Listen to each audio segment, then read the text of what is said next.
Um, So today we're going to start chapter 4. And chapter 4 is basically applying the rules for derivatives and using them in different types of problems. And where we're going to start today is on something called related rates. So if you remember back to algebra, when you had problems like um, a train leaves Boston traveling at 52 miles an hour, another train leaves uh, San Francisco traveling at 72 miles an hour. When do they meet? Kind of the same idea with related rates, but obviously related rates, we're going to use some calculus rather than just algebra.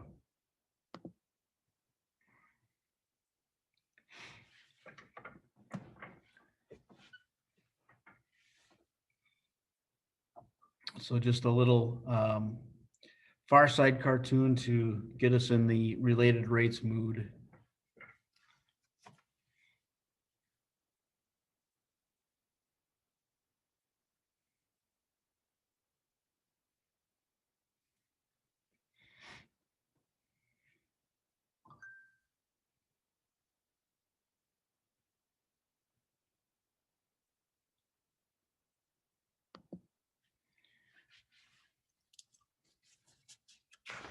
All right.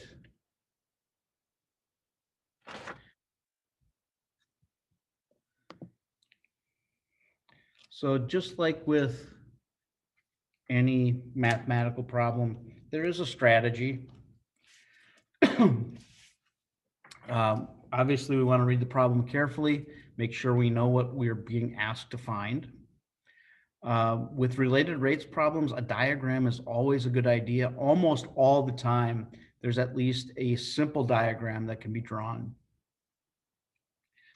Then we're going to introduce some notation, some symbols, some variables, and in this case, all of our functions will change with respect to time.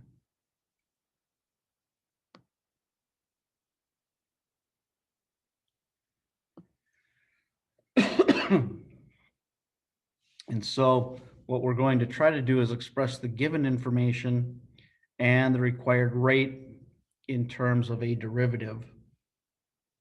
And here's where the calculus will kick in.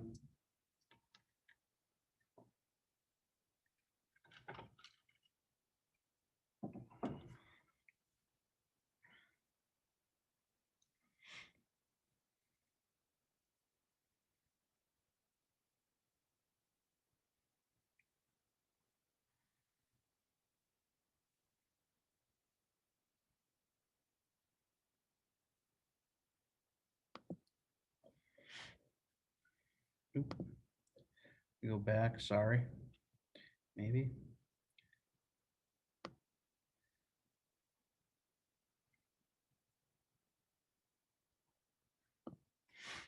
So then we're going to write an equation that relates the quantities of the problem.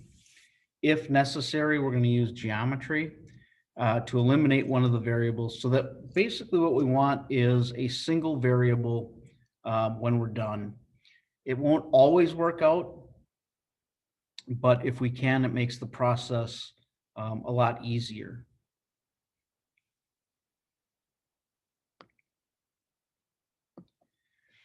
We're then going to take our equation, use the chain rule, and find the derivative, differentiate both sides with respect to t. That will involve implicit differentiation from chapter 3.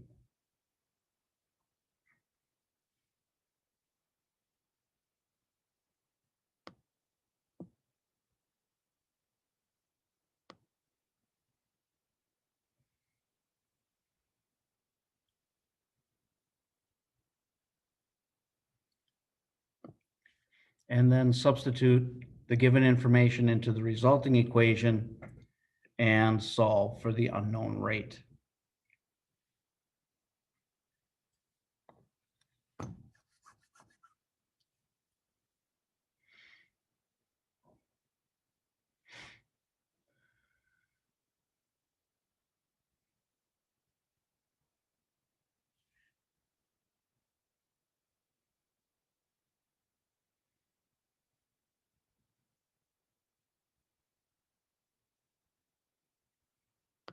All right, so here's our first example.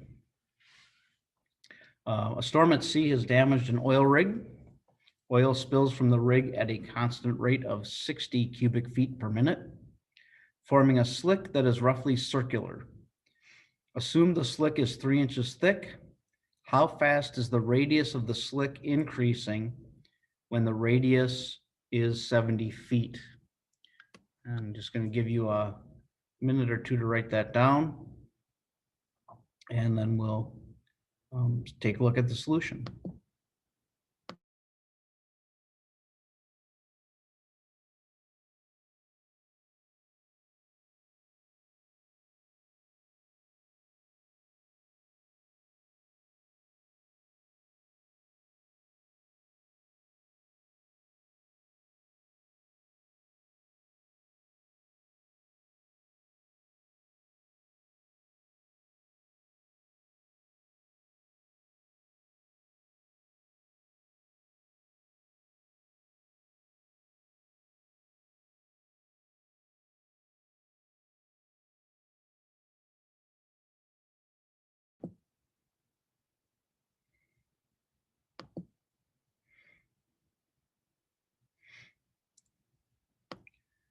All right.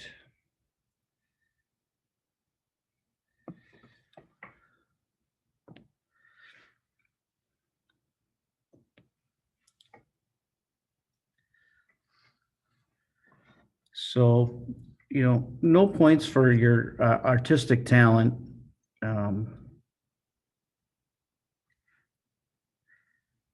But if we have an oil rig,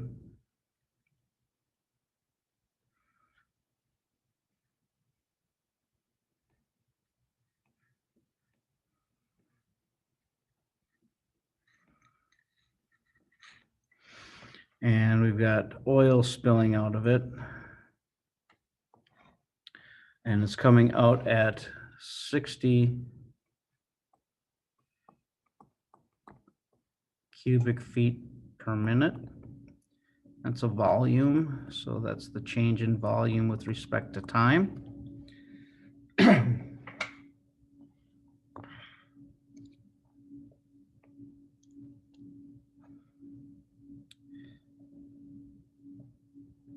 In the water around our oil rig, we have an oil slick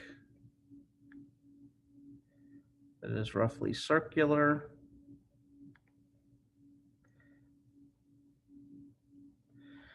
And I believe we have a depth, it's a thickness of 3 inches.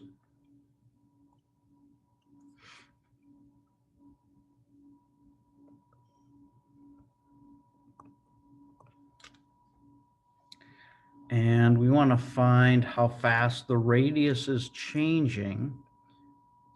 So the change in radius with respect to time is what we're trying to calculate when the radius is 70 feet.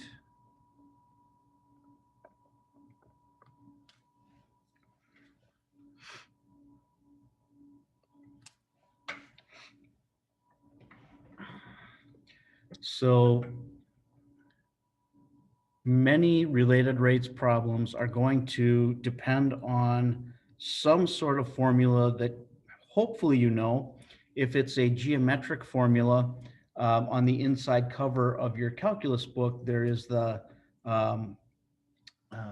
formulas for certain geometric shapes for volume and surface area. That's right on that first page.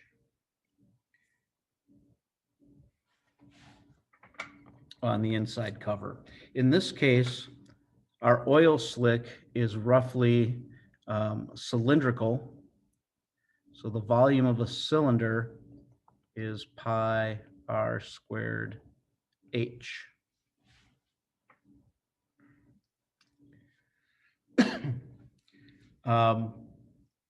In this case, we're just going to assume that the height is not changing, because we're not given any information about the height other than it's 3 inches. So the only variable on the right-hand side of our equation is R. H is going to remain constant.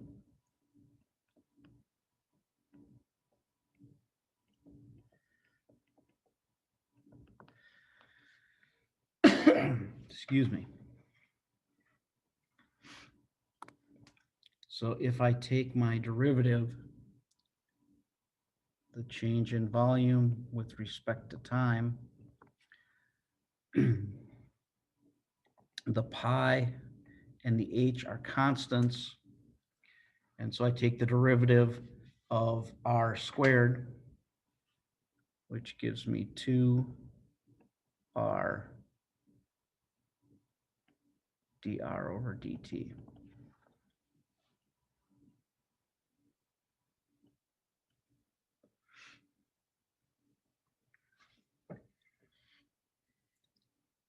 And now I can plug in what I know.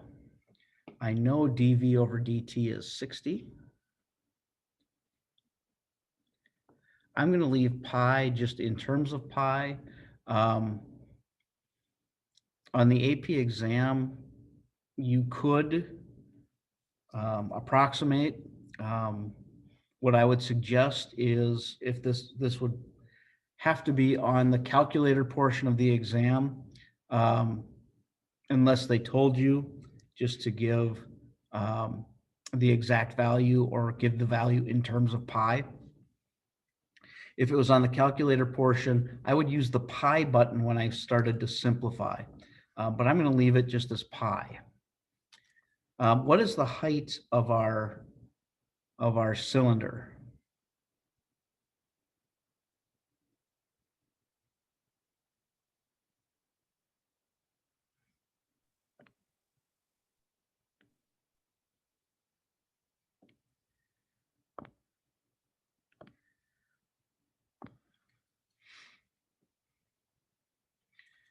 It's right here, right? 3 inches.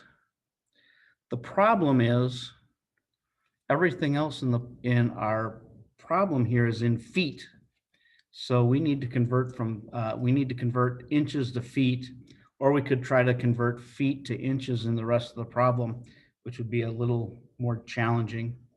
So I'm going to change, instead of 3 inches, that is 3 over 12 feet, or 1/4 of a foot.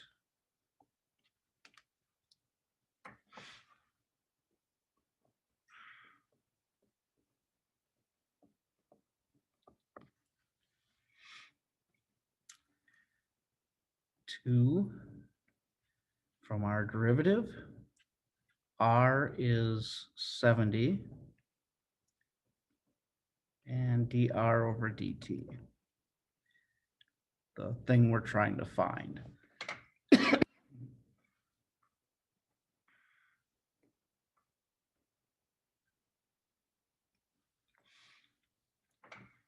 If I simplify the right-hand side, 1/4 times 2 times 70 is 35.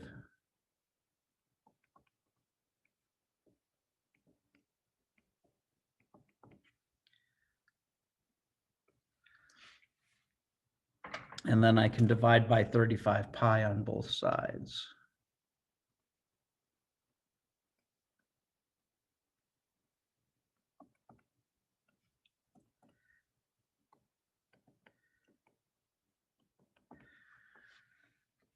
Excuse me. On the AP exam, you would not have to reduce this, although I feel the need to. There is a common factor of 5 that reduces out. This is in feet per minute. That's the change in the radius with respect to time. You could also, as I said, if this was on the calculator portion, you could give a decimal approximation. So if I take 12 and divide by the quantity 7 pi, It's approximately 0.545 or 546, depending upon if you round or truncate.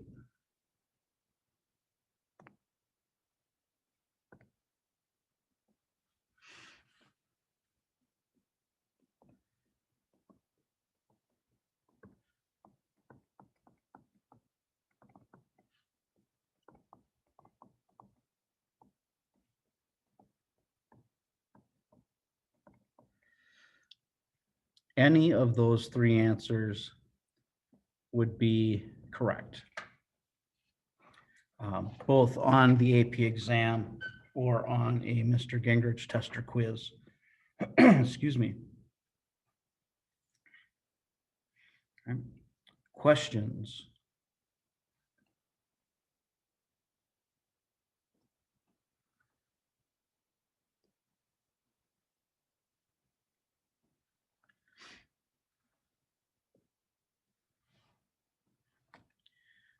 All right.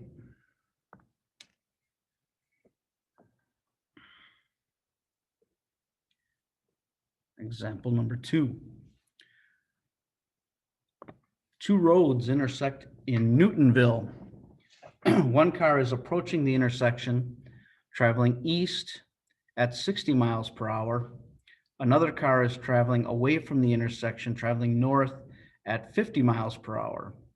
How fast is the distance between them changing when the first car is 5 miles from the intersection and the second car is 10 miles from the intersection?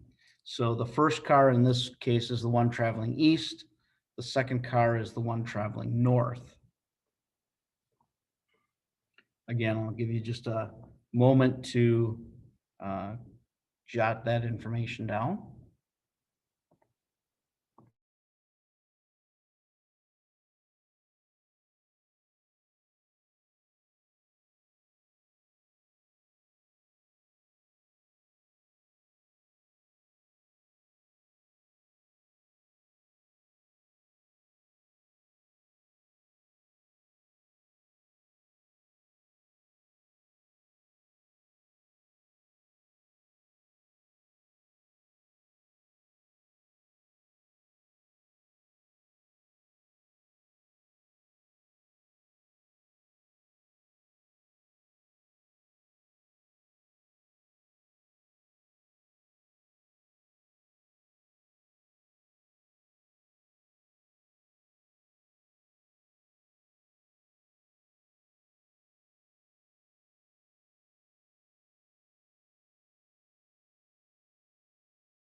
All right, so we have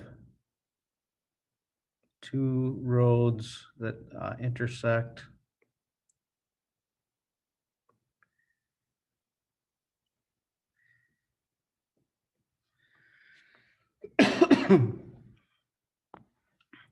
One car is traveling east and approaching the intersection. So it's important in this case that things are drawn correctly. So east approaching the intersection, that car would be over here.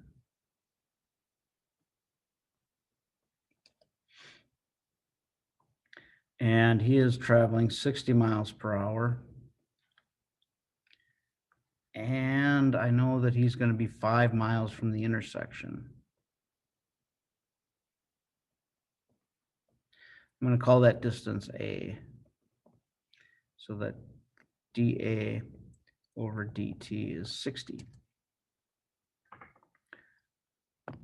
The second car is traveling away from the intersection.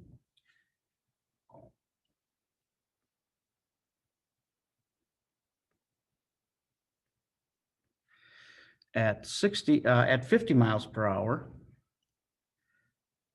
If I call that B,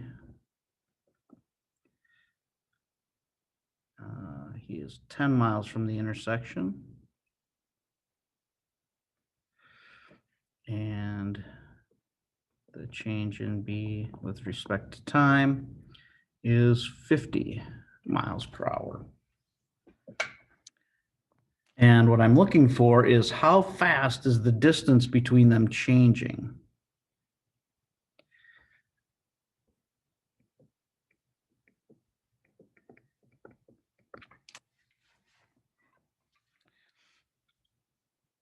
So do we know a formula that will relate all three sides of a triangle, and maybe more specifically, a right triangle?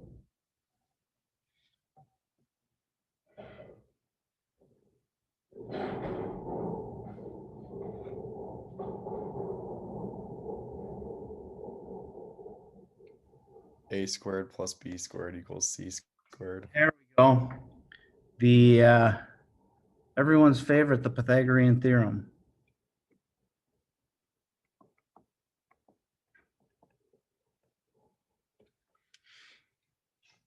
Excellent. So that's going to be the formula I'm going to work with. And so I want to take the derivative. And if I take the derivative with respect to time, a squared would be 2a dA over dt. B squared would be 2b dB over dt. And c squared would be 2c dC over dt. Now, if you wanted, you could certainly eliminate the 2's. You wouldn't need them. I'll leave them for now, but normally I do eliminate them. So we're going to fill in what we know. A was 5. dA over dt is not 60. And the reason it's not 60 is this car is traveling toward the intersection, making that length of that leg of the triangle smaller. So our rate of change is negative.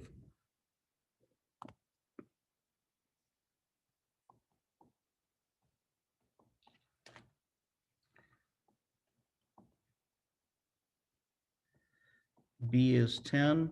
The other car is traveling away, making that leg longer. So it does have a positive rate of change for 50.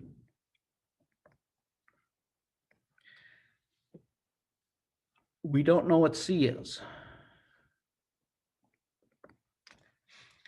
But the great thing about the Pythagorean theorem is I can calculate what C is.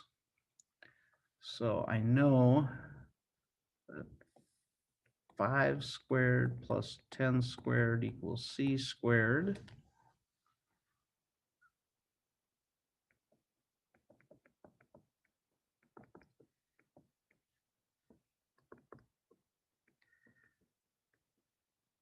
And again, I'm going to leave that as the square root of 125. I'm not going to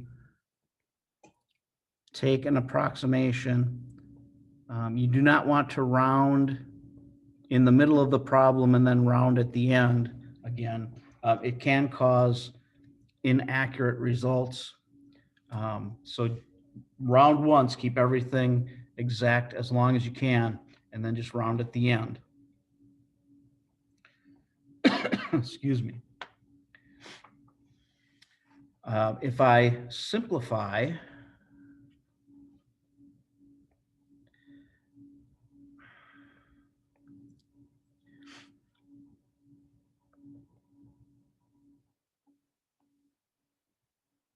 negative 600, it's 1,000,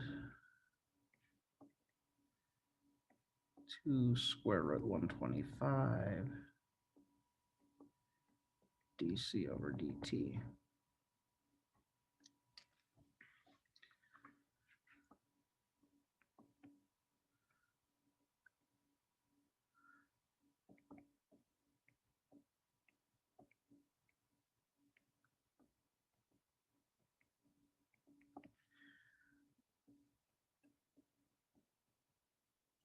Divide at the end.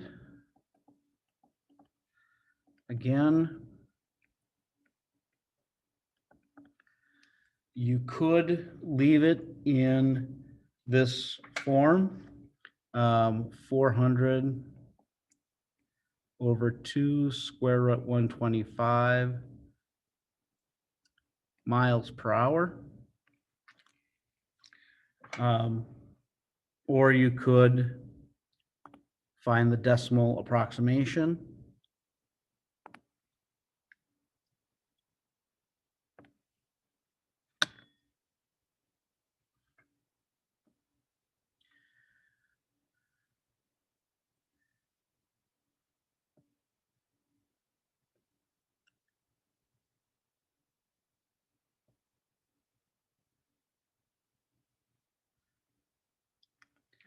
Of approximately 17.888 or 17.889 miles per hour.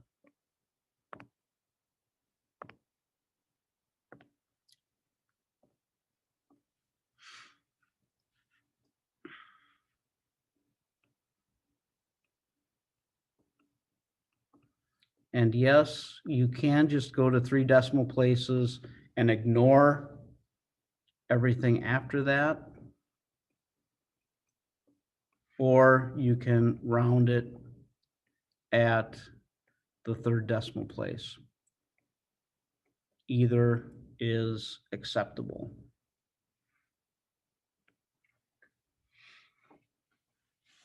So the big thing there is recognizing and realizing that that bottom leg is shrinking, and therefore making that rate of change negative.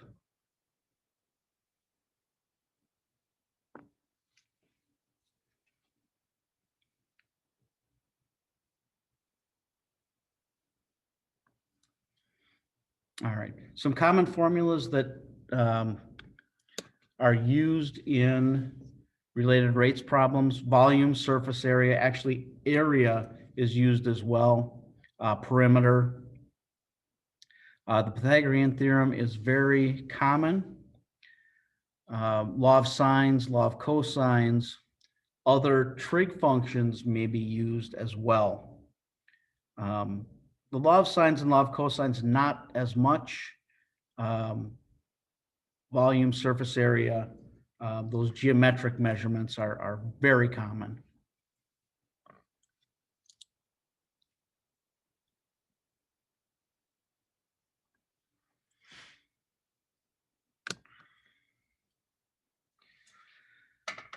So your, excuse me, your assignment, problems 1 through 6, 11, 12, 19, and 29.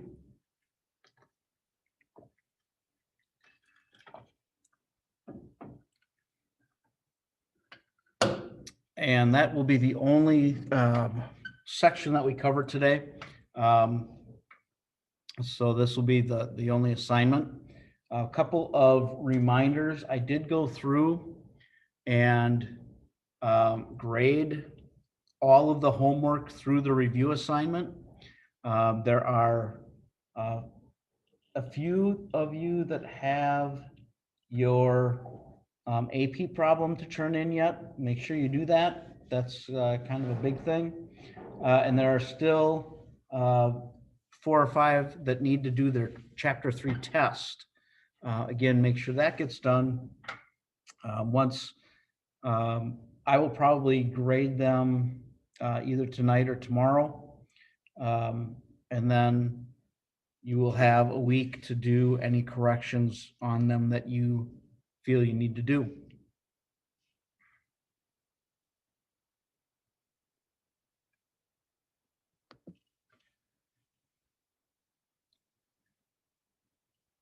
Any questions?